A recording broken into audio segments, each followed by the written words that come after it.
Like sands through the hourglass, so are the days of our lives.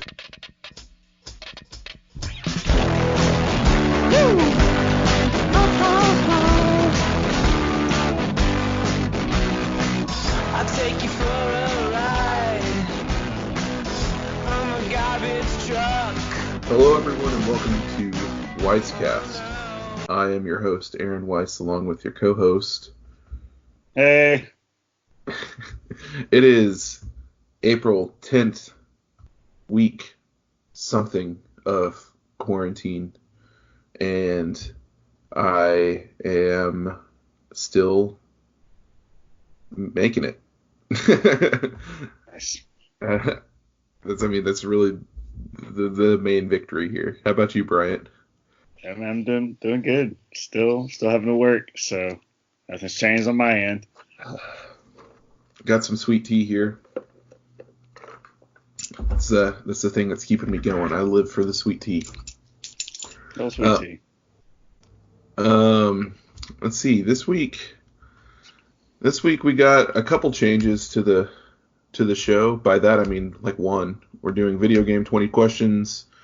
Kind of blatantly copying one of my favorite podcasts, but whatever.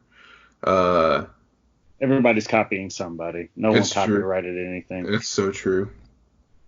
But yeah, we're going to do video game 20 questions instead of movie or TV show 20 questions or athlete 20 questions. So this would be pretty fun because it's your week to guess. As long as you don't give me some bougie video game to guess like you did with all your TV shows. Hey, don't worry. I'm not going to pull out an Atari Jaguar for you to guess, you know. Like People know. I'm not going to go to ColecoVision, you know what I'm saying? ColecoVision. I'll keep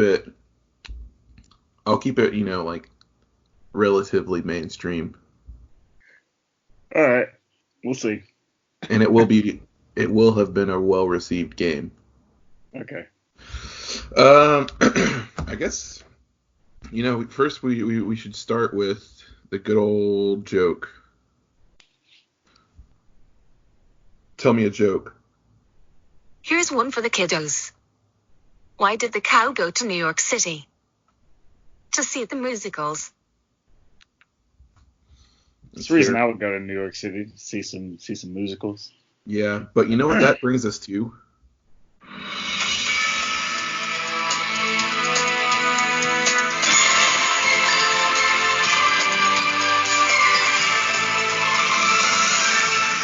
Let's get to the news. This week we have Brian, how many is that? It's an actual half dozen. Pretty close to a baker's dozen. No, Anyways, it's literally not. It's close. It's close. It's not. You don't even know what a baker's dozen is. It's okay. I don't. If you send any feedback to Weisscast, inform this man. You know what?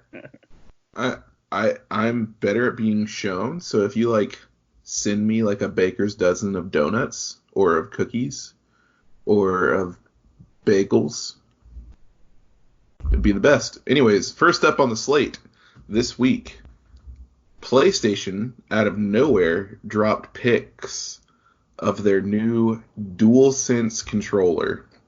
Yeah. And it has very polarizing. It's been very polarizing. I personally like it. Yeah, I think it looks awesome. I think it looks awesome. A lot of people don't. Yeah, that's because they're a bunch of freaking weeaboo losers. That's why. It's so true. If you don't like it, you're a weeaboo loser. Loser, man. So the shape in and of itself is more, you know, for lack of a better term. It's more round. For lack of a better term, it's more Xbox-like. Yeah, it's much more Xbox-like than it is. It's two-tone.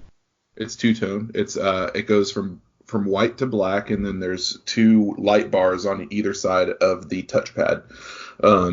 Actually was shocked that they brought the touchpad back because I felt like that feature was underutilized on the PS4. It still has the The thumbsticks, the way PlayStation's always had them, if they're not offset like Xbox, all the buttons are pretty much the same. They renamed the share button to create. I think it has pretty much the same functionality though. And it's a create button that doesn't create. I'm kidding. I don't know exactly what it does. I've never actually used the share button.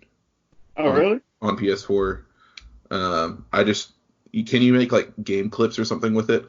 Yeah. Oh, okay. So yeah, I'm pretty sure it does the same thing then. Instead of sharing a clip, just create a clip. Just don't sit there, take up storage, but you can make it. Yep, exactly. They swapped out the charger to a USB-C, which is nice. And lastly, they built in a microphone to it to like quickly chat. Like I don't know exactly the purpose. I guess if you don't have a headset, but I think you can turn off the mic, which is also nice for privacy concerns.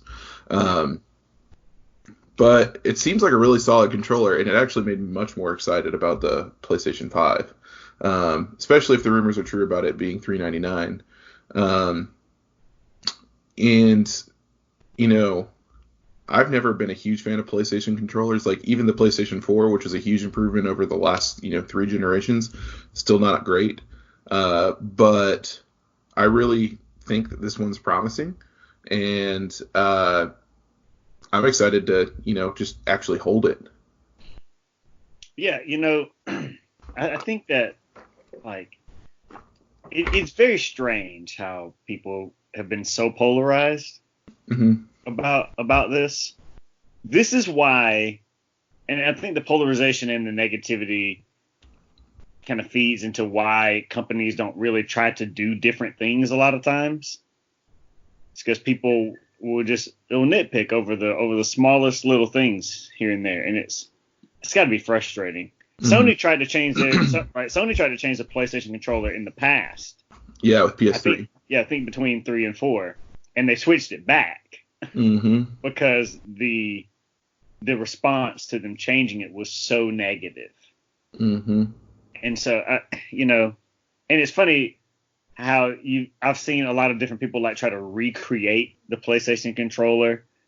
They're like, oh, well, here's my design of the PlayStation 5 controller, and here's my design of the PlayStation 5 controller, and things like that. So those have been really interesting to see. But yeah, kudos to Sony for taking a step forward, past what they've done before when it comes to their hardware. To be fair, the main complaint that I've seen is color scheme. They don't like the white and black Stormtrooper color scheme, which is easily remedied because they come out with a few variations of the controllers all the time. Like there's always like 10 or 12 variations on the market. I mean, or they could just close their eyes and they play it and then they never have to see it. So, Or just like, how often are you looking down at your controller? Yeah, exactly. I think it looks great. Yeah, I do too. It's very clean. Of course, I'm a huge fan of the Stormtrooper look. Got my Stormtrooper mug right here. Looks pretty good. My phone background's Stormtrooper, so maybe I'm biased though. Fair. That's fair. Well, Sony, we are with you. Although I probably will be playing way more Xbox. I respect your design choices. You got some big entertainment news for us coming up, don't you? Yeah, so SNL went on a hiatus and then stayed on said hiatus due to coronavirus. But SNL is actually going to be returning this weekend. And all of their sketches will be remote sketches, which I think is hilarious. Oh my gosh. And all of the remote sketches will include Weekend Update. That one makes the most sense. Yes. I think the rest of these are going to be hilariously bad given the circumstances. And I think that will, but at the same time, we're living in a world right now where the number one watched television show in the United States is Tiger King. So I'm sure that, anybody will laugh at anything at this point. I mean, Tiger King was a well-made documentary. Yeah, but come on. Number one watched. If we weren't all in quarantine right now, none of us would be watching this. It's so memeable. It is memeable. It's already has yeah. And you know there's going to be a Tiger King sketch. Oh yeah. Have you seen those little like sleeve things that you can get for like debit and credit cards?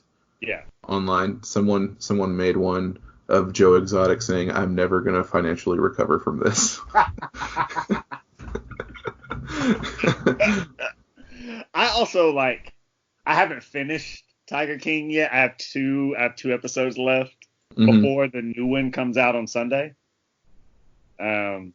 Which is hilarious. Gonna get an episode of Tiger King on the day Jesus rose from the dead, if you're into that sort of thing. I mean, I am, but some people aren't. So, but yeah, it's interesting. But yeah, SNL's coming back. It's gonna air at the usual time, 11:30 p.m.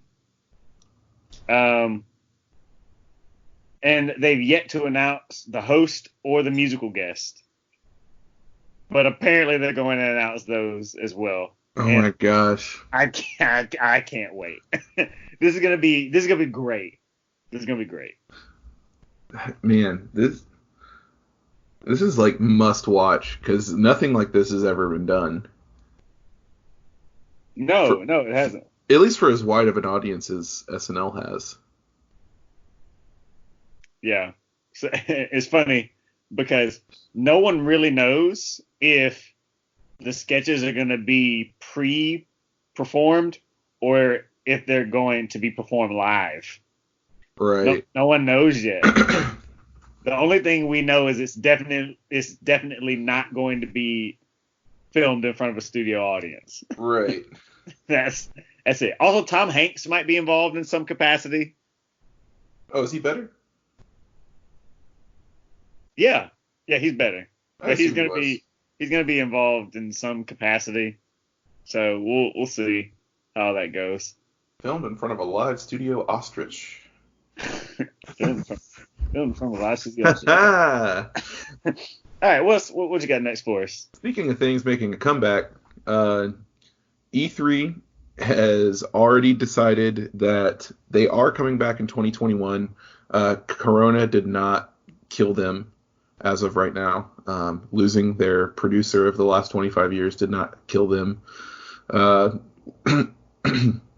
Losing a lot of support from Sony and other developers did not kill them, but they are restructuring and coming back in 2021 with a vengeance. I'm excited that they're keeping going because that's one of my favorite weeks of the summer, just like getting all the announcements of games, and it would have been really cool this year with new console stuff. But I love seeing big games and indie games get time to shine. I watch, most, if not all, of the press conferences. Yeah. And to some capacity, there's still going to be press conferences. They're just going to do like what Nintendo does with the Treehouse Direct thing. Although Bethesda officially decided that they're not doing that. But I think Microsoft is going to do one. I think it's exciting. I don't think it's too early to announce that they're planning for sure to do 2021. Hopefully everything like the coronavirus will be just a distant bad memory by then. Yeah, so I'm excited about it. I don't know about you. I don't know if it's too early to be excited about it. Yeah, I feel like it's a little bit early because E3, I mean, we talked about this at length before, but E3 has kind of been dying. Because a lot of producers and developers want to do things kind of their own way and not have to try to prepare things for E3. And so maybe this restructure will serve as a way to bring people back into kind of what everything that E3 is doing. So, because E3 is a really stellar conference, but you know, when you have to watch E3 and then you also have to watch EA Play at E3 and then all of the other things that go on at the same time, it kind of becomes a bit much. So hopefully E3 can do things differently in a way that will entice people to want to come back and be a part of E3 in 2021. Yeah, and you know, I think people will want to come back. I've mentioned it before, but I listen to most, if not all, of the major IGN podcasts, and they all talked about, they always around E3 time talk about how much they love going to E3. So they still have, you know, support from reporters and other people of those type in the industry, but they don't have necessarily the developer or publisher support. They're actually losing that, and maybe it's a chance for E3 to be kind of reshaped more like PAX. PAX is smaller, and there's 4 of them. There's East, West, Prime, and Australia, I think. Yeah, so that'd be kind of cool to see if E3 became like a smaller conference for smaller devs and smaller publishers, but you never know. We still got Gamescom. I don't think Gamescom's been officially delayed or canceled yet. Gamescom's in end of July or early August. Yeah. So we'll see. Gamescom's also really fun to watch. Yeah. But obviously it's not as big as E3 was. Well, at least from a reporting perspective, it's actually in and of itself is a bigger conference. But who knows? Maybe when things blow over, maybe people will be like, hey, maybe I should go to Gamescom and announce everything I was going to announce at E3. Maybe it will be the E3 of this year. There's a possibility. There's a possibility. We'll have to wait and see. I feel like that's kind of been the motto for this season that the world is there right now. Wait and see. Mm-hmm. So Cyberpunk 2077 actually has news out other than it being delayed. And the news is that the DLC for Cyberpunk 2077 is actually going to be announced prior to the game being released. This is not uncommon for CD Projekt Red to do, as they did the same thing with Witcher 3. They announced all of their DLC about 3 months before the release of the game itself. And one of the developers at CD Projekt Red stated that Cyberpunk 2077 would have no less DLC than The Witcher 3. Wow.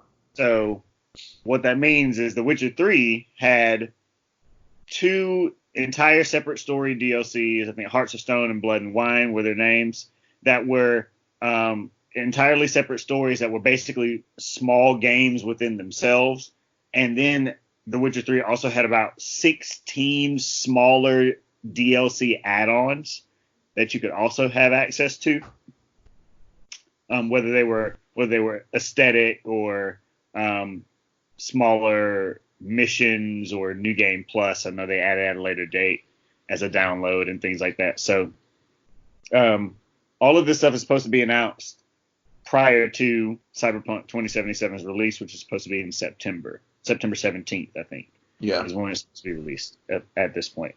So yeah, not all doom and gloom from that perspective, because a lot of games up to this point in 2020 have been delayed because of coronavirus, and so it's nice to be able to hear that there's still things being done. Everybody at CG Projekt Red have officially stated that everyone's working remotely now, but that has not derailed anything that they've done in terms of developing this game or working on this game for the reason that they delayed it the first time. So yeah. What are you thinking? Are you excited about CD Projekt Red's new video game coming out? So Honestly, I've never played a CD Projekt Red game. Oh, you're in for a treat. So, I am excited about Cyberpunk. It looks like a beautiful game, and I am very excited to play it. Keanu Reeves, am I right? He's in it. But Hilarious. Yeah, I'm You're excited. breathtaking. I don't have too much to say about it. I know I've been following this game ever since it was announced in like what 2013, 2012, 2013. Yeah. Yeah. So I think CD Projekt Red is one of those developers that has earned the right to take their time. Much like Rockstar has earned the right to be able to take their time with games. So yeah, I mean, they just like the first Witcher game was a little bit of a sleeper hit. Witcher 2 really gained traction, especially because it was released on Xbox 360. And then Witcher 3 was just a out of the park hit. Like a lot of people bought that game. Pretty stellar game. And it, I mean, just, 9s and 10s across the board from reviewers. It's called a gold standard of RPGs for the current generation at that time. And yeah, so it's ridiculous, like how high their quality is. So yeah, CD Projekt Red is amazing. They're kind of like, I mean, if you think about it, they're kind of indie a little bit because they're not like a huge publisher or studio. I mean, they've got like over 400 staffed employees. Oh, well, they're not so much indie anymore. They're not anymore. They're huge. They're huge, but anyways, I think they're bigger than Bethesda. Ooh. Back in the day, Bethesda's staff was around 90 people. I'm sure that was around the time Skyrim was being made. Oh, that was before they had like acquisitions, though. Yeah, so it might be bigger now. Yeah, they got like id, Arcane. Yeah, they do have id, Arcane, and what's the other one that develops Wolfenstein? I keep forgetting. I don't know. And Arcane has 2 studios. They have one in Austin and they have one in France. Huh. Yeah, so yeah, Bethesda's kind of big now, but yeah, I'm excited about this, and especially because I've just been looking for.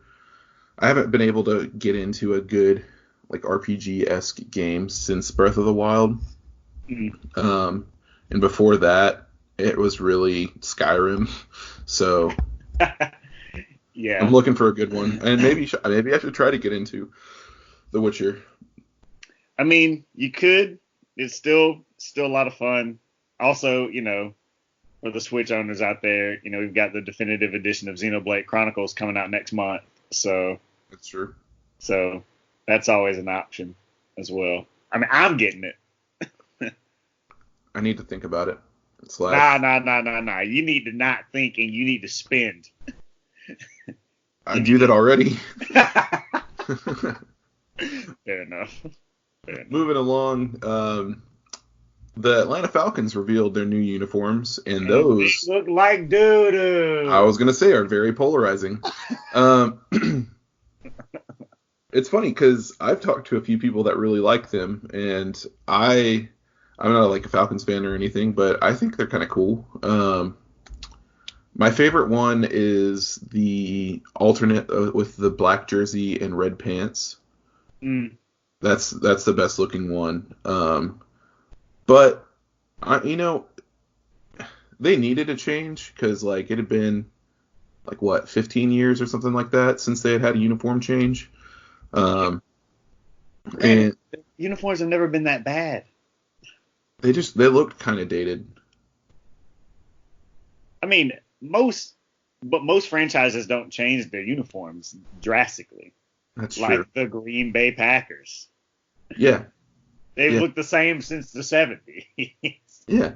But I guess when you win Super Bowls, it's fine. Exactly. Go to Super Bowls and get stomped. So maybe these horrendous jerseys will like burn the eyes out of all defenses, and Matt Ryan will have a career year. The Falcons aren't the only one that got new uniforms. The Buccaneers also got new uniforms. The Rams got new uniforms. But also, so the Colts are slated to get new uniforms. The Patriots are slated to get new uniforms, and the Browns. But the Browns just got them like a couple years ago, so I don't understand. It makes no sense. Yeah, like the Browns just got uniforms. But yeah, I'm excited just because I like to see new uniforms throughout the unit, like just throughout sports in general. Like it's always fun to see the new kits revealed. What was it? Last year? Oh yeah, last year when Atlanta United got new home kits, it was fun to watch, but it was kind of underwhelming because it wasn't the Georgia Peach. So true. Dude, that thing wasn't good looking at all. No, dude. That's probably why Joseph Martinez snapped his ACL. And that's true. He did it on purpose. Trying to think of like, I mean, NBA is cool because like a few years ago, like when Miami went through uniform changes, they went through drastic uniform changes. And their uniform changes were awesome. They're sick. They're like Miami Vice style. Yep. It was awesome. So cool. And, no one's come close to like having that cool of uniforms, in my opinion. One of the really cool, like the NBA is really cool because they'll do uniform and court changes to coincide with one another. Mm-hmm. One of the ones that I really liked of this past year of this season was the Brooklyn Nets. The Brooklyn Nets didn't do anything specific, but mm-hmm. the Brooklyn Nets always wear gray. Right. And so they changed the inside of their arena. Like everything was gray and black, including the seats. And so the Brooklyn Nets had the same color scheme as like the seats and everything on the inside of the arena. So the only color pop that you got was from the away team. And so it was either that or the shoes that the athletes were wearing. And I remember being at a trivia night and the Brooklyn Nets game was on and watching it, and people were genuinely confused on whether or not the color in the television had gone out or was going or there was something wrong. And I was like, no. There's clearly they were playing the Lakers. So like the Lakers are wearing yellow right now. Like you can, what do you mean has the color gone out of the TV? Yeah. So I mean the Falcons jerseys don't look good. Their uniforms don't look that great. They got clowned by the Carolina Panthers. But I don't know if you saw that on Twitter. It was really funny. You should go back and look at the Panthers kind of response to it. It was funny. And yeah, so we'll have to see, whether or not the Falcons will even be able to pull these uniforms on. So yeah, they don't look good though. Oh, well. That's just one more excuse to tick in the box of why we didn't win more than 5 games in the season. So. Kind of sticking with the sports, though, Dana White, the president of UFC, is preparing Fight Island to bring UFC back early during this pandemic. And apparently it's going to be ready within a month. No way. Yeah. So it's actually really funny. Aaron Hargrove had, just this idea / dream of, the NBA continuing on a private island. And just because, really into the NBA and we're super getting into it, right as the pandemic hit. And because that was when the season was getting good. Yeah. But Dana White is doing this. He's, getting the UFC athletes all isolated on an island. And, this sounds like a great idea, but just takes one of them that is not showing symptoms, to infect the whole UFC. And, who knows if it'll be I mean, it'll definitely be televised. Why else would he be doing this? But just the fact that it's going to be ready within a month is kind of crazy. You know, you see reports of like college football coaches mentally preparing to not play in front of fans, you know, stuff like that. But then this is happening where someone buys a private island, who knows where, to go do UFC. Yeah. I don't know. And I also don't know, like, I mean, Dana White's kind of a clown, but yeah. I mean, I don't know if, so WrestleMania was this past weekend. Yeah. And for some unknown reason that I guess only the Lord himself could explain, they didn't postpone it or schedule it for another day or anything. Mm-hmm. They held WrestleMania in front of no one. Their biggest event of the year. They decided to go ahead and have it in front of no one, and it bombed. And so, and there were moments and things that took place that apparently would have been much better, you know, had they actually performed in front of an audience. Right. And so I don't understand why Dana White thinks that anything that they would do would be any different than that. But of course, you know, like I said, Dana White's kind of a clown. So, yeah. So whatever. I feel like just a huge loss of money for this. Like, unless people are that desperate for sports, which they might be. Like, I personally don't know that many UFC fans. I don't know if you do. Yeah, they're out there, man. I know they're out there. They're hiding in the weeds, watching fights every weekend. Mm-hmm. Yeah, they're usually the obnoxious ones at Buffalo Wild Wings. They really are. Like, let's go eat mediocre wings and watch a mediocre sport. Exactly. I hope at least the football is back, even if it's not in front of an audience. It'll be weird. It'd be a little strange for sure. But it'd be fun to watch. It would be fun to watch. But it would be very, very strange. Very, very. That brings us into video game 20 questions. Oh Lord. I am ready. All right. Video game 20 questions, eh? All right. Did this television... See.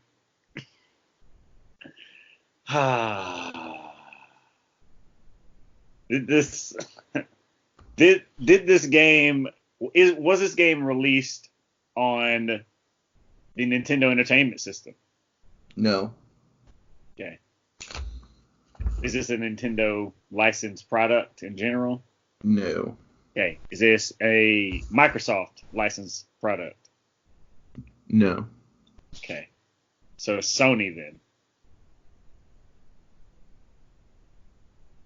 No. Okay. Cool. Well, so it's been released on multiple platforms. Yes. I was about to say, if you say no to that, then again, you're picking something that I can't guess. All right. Well-received game. Was it released before 2000? No. After 2005? No. After 2010? You had a window. I said So, before 2000. After 2005, after 2010. Yeah, I said it was not released before 2000, and it was not. Oh wait, it was released before 2005. Okay. Sorry, I misunderstood the question. Okay, so it's released before 2005, so after the year 2000. Correct.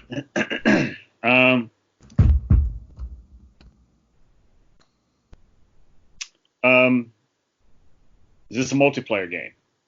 No. Single player then. Correct. Is this game an RPG?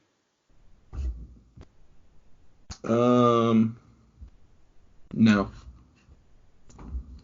Action adventure? Yes. Okay. So action adventure single player game released before 2005. You got it, Chief. On multiple platforms.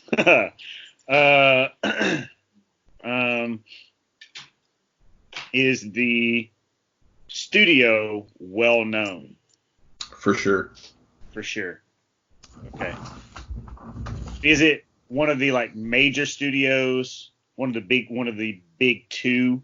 So, I say big. One of the big two, so like Activision or Electronic Arts.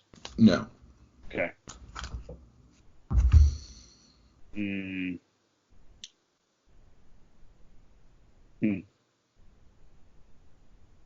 Have to be the guinea pig for asking the right types of questions on these. I had a system that didn't work for television shows, so, but I had a system. By gosh, I had a system.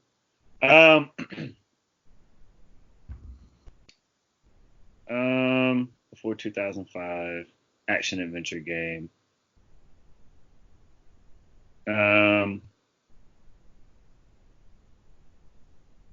Is the protagonist female?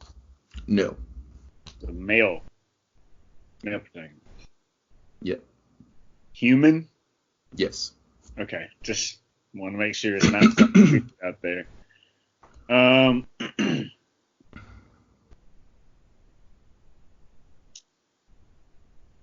Does this game involve zombies?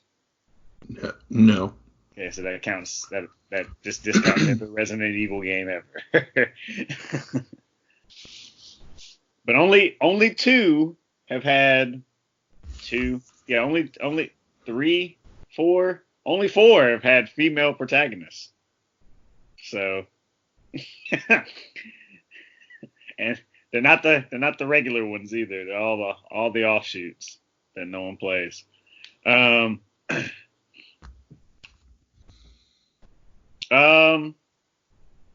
at a bit of a loss here. How many questions have I asked? 14. Okay, so I get my hint at 15 then. Correct. Okay. So really well-known studio. Not Activision, not Electronic Arts. Is the studio BioWare? No. Okay. BioWare would have not been a part of EA before 2000.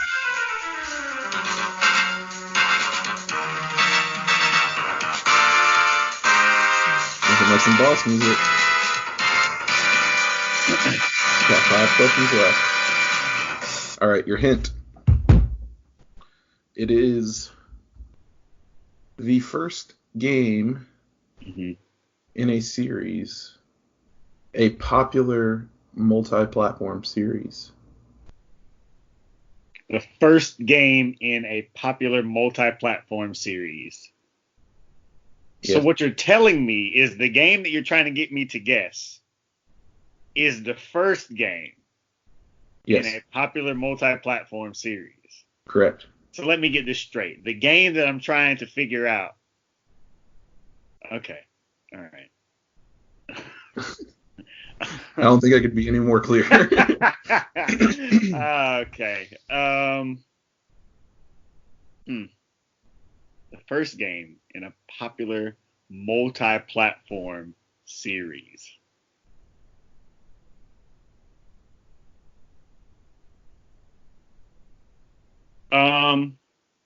What?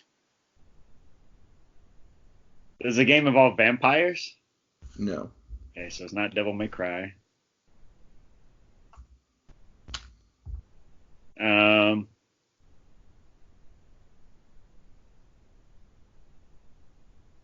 Does this game take place on Earth? Yes. Okay.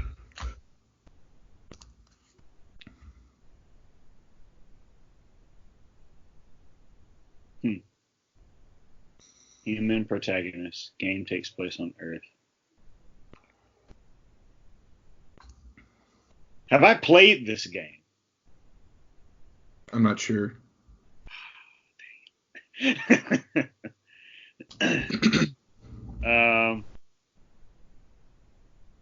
Got one more than a guess. Okay.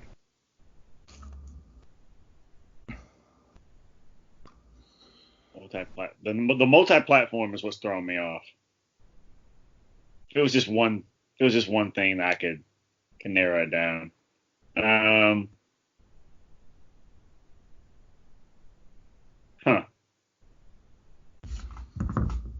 Is this game at least before 2005? Is it a Star Wars game? No. Okay. All right. So my guess for this game, that is the first game in a series, is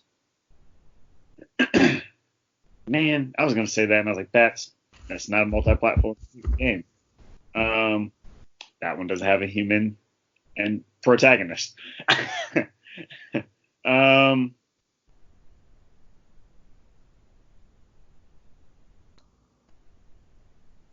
It's action adventure.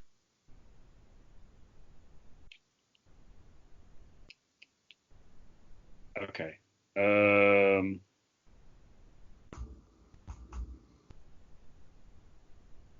That one doesn't have a male protagonist. Beautiful Joe. Nope. Dang it.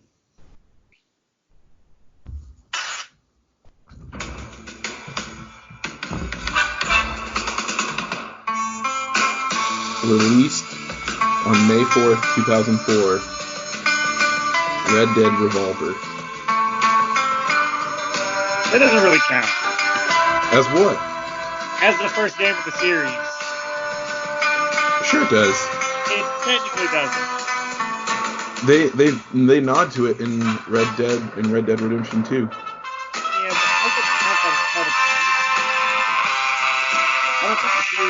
I don't think the series started.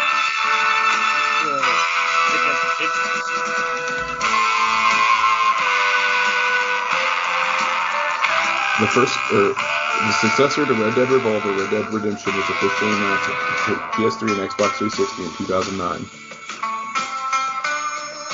It's such a drastic departure from Red Dead Revolver, though, and there's like really nothing connecting like there is in Red Dead Redemption 1 and 2.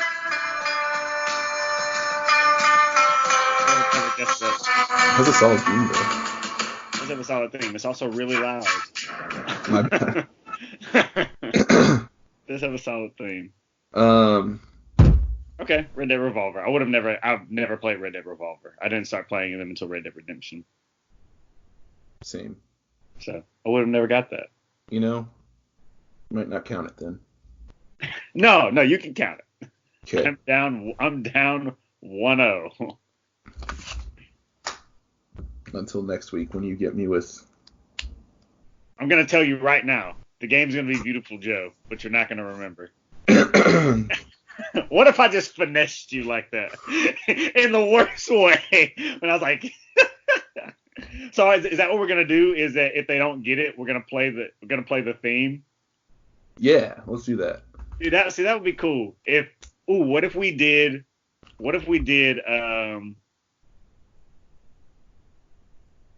on the guess, if they don't get it right, then we play the theme as a redemption. As a Red Dead Redemption? Folks, that's all the time we have for you. But he's right. Let's see. What do we usually say for outro?